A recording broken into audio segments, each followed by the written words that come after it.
Alright, so you've got a wall that looks like this.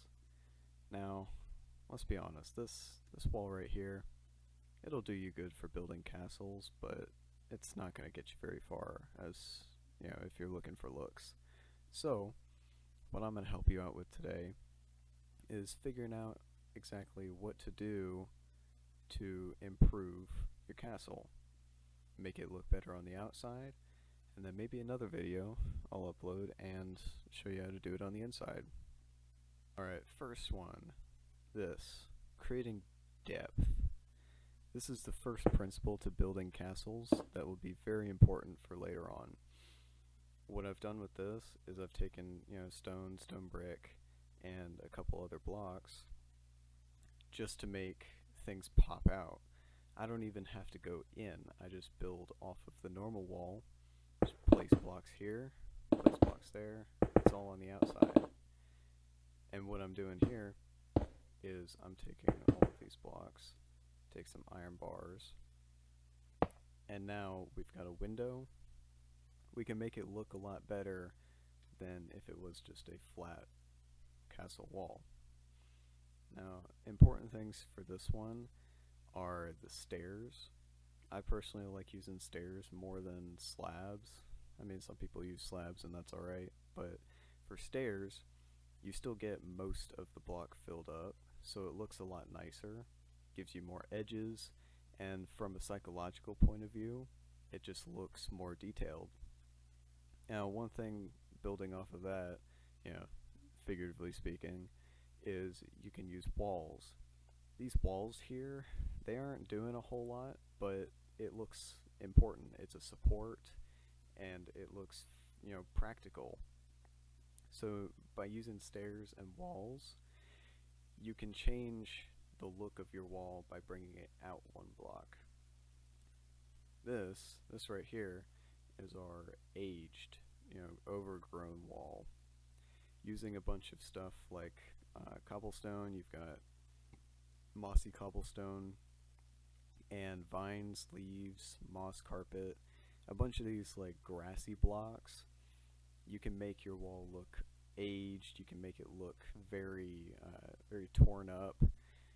Obviously I didn't put in like you could use stairs to replace blocks here, make it look partially taken out.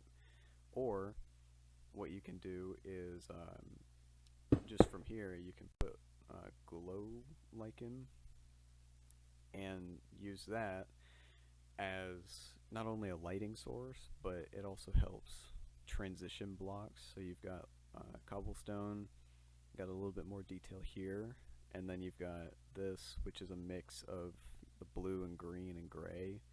So you can make this very interesting blend of blocks where you just kind of keep building on it and it keeps looking awesome. The last one that we're going to talk about is making it look still new, but not bringing it out and not making it look overgrown. What we're doing here is pretty simple. Just taking andesite, personally my favorite accent block for stone, and all we're doing is just taking it and replacing stone blocks, making it look random, kind of like you do with pathways. I usually, if I use stone brick as a border, I don't mess with that. It just kind of sits there, and then it is what it is. It looks fresh. It looks appealing. It's got some, even though we didn't bring it out a block, it still looks like it has depth because of the way polished andesite is. It just looks like it has that little edge that comes out. So it's very handy. Now, I mean, it might look like I have a bunch of blocks here that I'm using, but I'll simplify it down over here where we've got our original blocks, your stone brick variants, you've got your stone stairs, and then you've got your iron bars. These are, what I consider the, really? These are what I consider the base blocks, the original blocks. And then you've got your new variety.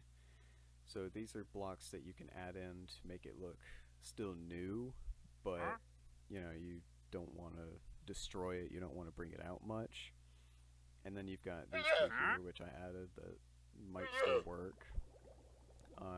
The biggest thing with the new variety is use andesite to transition from stone to polished andesite. It's kind of like a three-step process to get there. So when you have just normal andesite around it, it just looks that much more natural. The wandering trader here is getting in my way, but this is the final product. You can build a just same thing as this. You just build this a couple times, and then when you come over here and I added another layer and then some like a top wall. When you add that, all you have to do from there is just start putting in new variety blocks, all of these in the middle. Just start swapping them out, and then you get this more fresh look. And then once you're done with that, you go from this to this with the overgrown look. I mean, these blocks, there are a lot more of them just because there are quite a few that I use. You've got your mossy variants. You've got like slabs, walls, stairs, bricks, and cobblestone. And then you've got cracked cracked stone brick. You got oak leaves, personally what I like to use for building stuff like this. And then you've got moss carpet and glow lichen. I still have no idea how to say that. And then you've got cobblestone. All of these blocks go into replacing the new variety blocks. And typically what happens is you'll see, if you look on the side of a house, it grows from the grass up. So what you can do with these, even though it seems stupid to explain it, but you want to start on the ground and then work your way up. You've got moss carpets, and then you build up to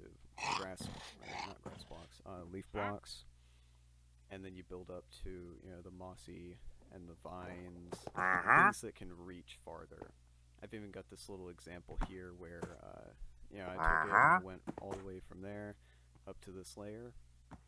And you can see, staggered a little bit. You've got normal stone brick walls, and you've got mossy stone brick walls, but it's all connected.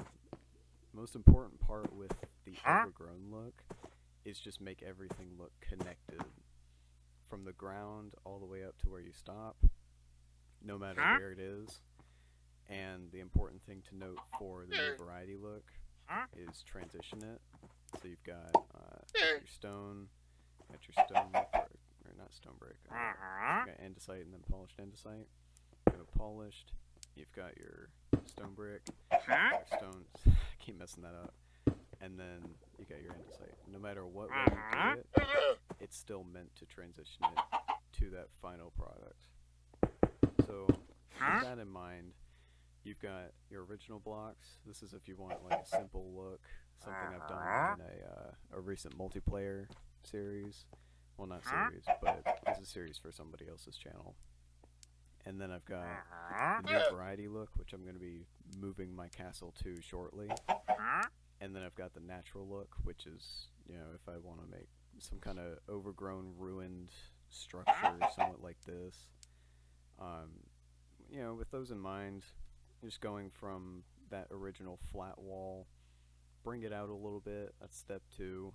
You've got all these different blocks. You can pause, screenshot it right here, do whatever you need to do. And then you've got this, which is your intermediate phase. You got your original. Well, I should probably fix this. You got your original, and then you go to your transition phase with bringing it out. Then you go into this one where you're changing up the coloring. The coloring is important because once you start adding in blues and greens, you want it to look like it has variety. That's why it's called the new variety look. So going from the still cool looking but bland coloring to lighter grays, the more the more polished look, and then dirtying that up with cobblestone, mossy cobblestone, leaves, whatever you want to use. all the way over to the final product where you've got this beautiful, natural looking castle wall. One thing before I leave, this video is replacing my monthly animation upload that I was intending to put out today. Tomorrow for you guys. Well, tomorrow for me, today for you guys. Because I'm still in the process of drafting that. It's taking a little bit longer than I thought it would, so I'm going to postpone that until March 12th. And then after that, I've got a different type of Lego video to go in between. So, you know, this upload, February 12th, next upload is the last part, the season finale of that first season of you know, Lego animation. And then after that, I've got a Lego speed build, and in between those I'll try to continue putting out shorts. It's taken a little bit longer because I realized I've thrown myself into a lot more work, both in real life and here on YouTube. So I'm doing my best. I'm, you know, still putting out content. I'm not done yet. Stay tuned for that, and then after all those animation videos are up, I'm going to compile them into the one final mini movie for that series. It'll probably be like, I don't know, 7, 8, 10 minutes long. I don't know. I'll figure it out. But I have plans, I have uploads. This one just happened to be taking the place of my planned upload, because I ran into some technical difficulties, and yeah, that's it's unfortunate, but thank you for sticking in. I appreciate those of you guys who are watching. You know, go check out some other videos I'll have linked, and yeah, thanks. It's Red5572 signing off.